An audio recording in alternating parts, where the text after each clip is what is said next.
We continue our look at the beginnings of a villain that plagued Spider-Man for several years. That villain? Well, it's the Jackal. It's the 70s, and it's Kevin's commentary on comics.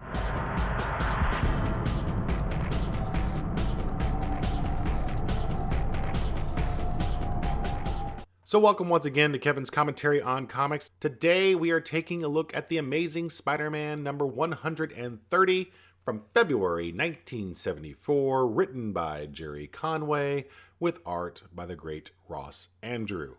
This one entitled Betrayed. Yes, as you can see on the cover, we do get Hammerhead and, looky there, the Spider-Mobile. Wow. The Punisher and Jackal premiered last issue, and now we have another classic from the Spidey archives, the Spider-Mobile. Man, I cannot wait to get to that part in this book. So Spidey, suffering from a bout of insomnia, goes out web-slinging and comes across a bunch of yellow-clad dudes coming out of a manhole. Now, being the good guy that he is, Spidey confronts the guys who attempt to run away. Some of them do get away, but one guy doesn't. And before Spidey can actually get any information out of him, the guy's mind apparently explodes and he dies. What the heck? I don't know what's going on, and neither does Spider-Man.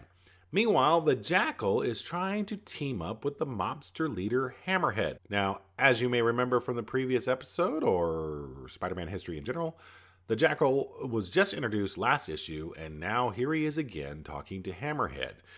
He brought in the Punisher last issue. Apparently he wants to sell Hammerhead on the idea of them teaming up because no one knows who the Jackal is, so he can go anywhere because no one knows who he is. Of course, he wants Hammerhead to help him take down Spider-Man, and he tells Hammerhead that he needs the Jackal's help because the last time he faced off with Spider-Man, Spidey destroyed his mob and Hammerhead had to leave the country. Well, that didn't sit too well with Hammerhead. He kind of tells him to buzz off, and this is exactly what the Jackal wanted? It was? What is he planning? So now we get to the good part. Spider-Man wakes up a sleeping Johnny Storm, aka the Human Torch of Fantastic Four fame. The two have been working on building the Spider-Mobile. A few issues ago, actually I'm not really certain how many issues ago, Spidey was apparently approached by a car company that had built a non-polluting engine and thought it would be a great way to promote it by having Spider-Man build his own car. They even gave him an advance, so the two of them built the Spider-Mobile. And you have to remember, back in the day, Peter Parker was struggling for money. So any chance that came about that where he could legally and safely earn this money, he certainly took it. Wow. So as Spidey said, what a fiasco. Of course, it's couldn't be a simple dune buggy. It's decked out with the Spider-Man colors, the spider signal, web shooters, even an ejector seat. So they take it out for a spin, but guess what? Spider-Man doesn't know how to drive and almost ends up plowing over people on the streets. And watching all of this is none other than Dr. Octopus, who has just been released from prison and has some plans that very few people know about. And we certainly don't know what those are, at least not yet. Meanwhile, Peter Parker is met at his apartment by Mary Jane Watson, who says that one of his teachers, Miles Warren, was looking for Peter, and they head up to the campus. She also mentions a Christmas party that Betty Brant and Ned Leeds are throwing. So, of course, all Peter can think about is getting back to testing the Spider-Mobile and how difficult that's going to be with MJ around. Yeah, maybe he needs a little priority fixing here.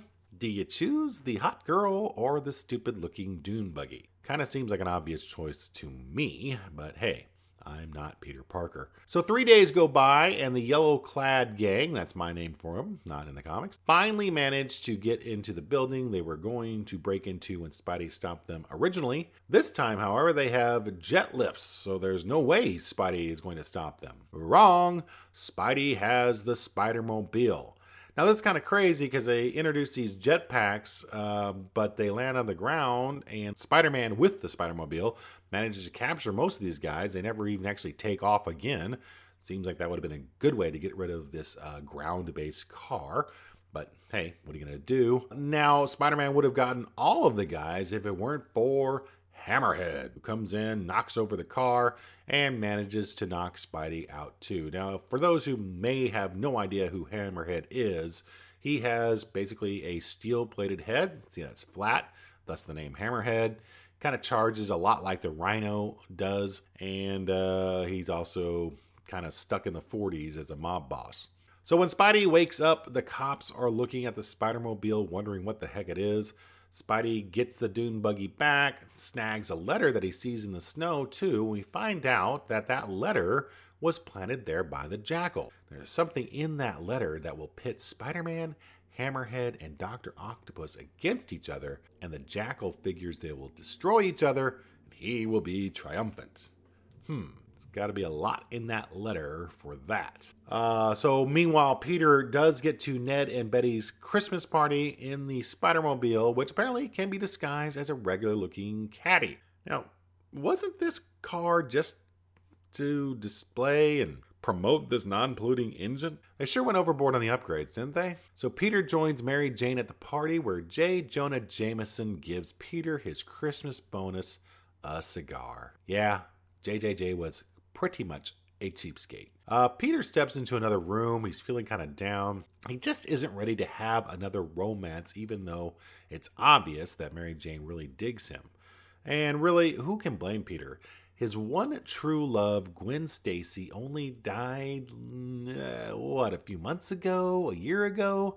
It's kind of hard to establish how much time has passed, and it would still be understandable that Pete isn't ready to get into another relationship. That had to have been pretty tough, especially to see her killed. It's not like he just broke up with her. She actually died. So Peter reads the letter and discovers that his Aunt May is in danger. So he switches into his Spidey duds and jumps out the window. For some reason, he thinks no one's going to notice that he's gone. But really? Why would nobody notice that? Mary Jane watched him walk into that room. Surely they would wonder, hey, when are you coming out of the room? Or where are you? I'm sure we'll find out more about this in the next issue. They hardly ever let a missing Peter Parker go unnoticed. Matter of fact, it's a common occurrence that he has to explain where it is he goes all the time. So he heads to Westchester to where Aunt May is, but before he can get to her, he sees in the window Aunt May is marrying Dr. Octopus. What? Wow, I completely forgot this issue led up to the moment where Aunt May marries Doc Ock. I really, quite inadvertently, hit on some classic stories, didn't I? I really just wanted to kind of focus in on the Jackal and, kind of his history. But man, we got the Spider-Mobile, we got the Punisher, now we got Doc Ock marrying Aunt May. At this point, I'm still not clear on the plan the Jackal has with Spidey, Doc Ock, and Hammerhead. I certainly don't remember it, but I'm sure that will be revealed in the next issue or so.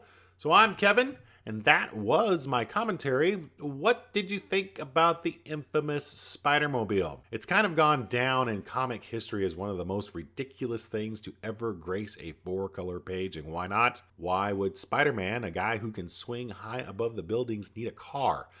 It really makes no sense. But you know what? It's also kind of fun. One of the great things about Spider-Man is the balance of superhero stuff, Peter dealing with some hard issues, social issues, and most of all, the humor. I don't really think there's ever been such a balanced book, and it's probably something I hadn't thought about when I was reading it originally, but now as I go back and re-look at these things and review them again, it was handled very effortlessly, but as I said before, there's a great cast of characters in this book. So hitting all these beats probably is pretty easy, or probably was pretty easy. I certainly remember getting to the end of each book and being bummed out that I had to wait a month for the next issue. This is why comics were so great back in the day. I'm telling you. So tune in next time as we see what happens with this wedding, and the best tuning device I can think of is clicking on that subscribe button. Also, make sure you like and share this video so others can see it. This was a great time for comics, and Spider-Man in particular. He was at his absolute best, so why not let other people see it? Until next time, have a great day, and I will see ya!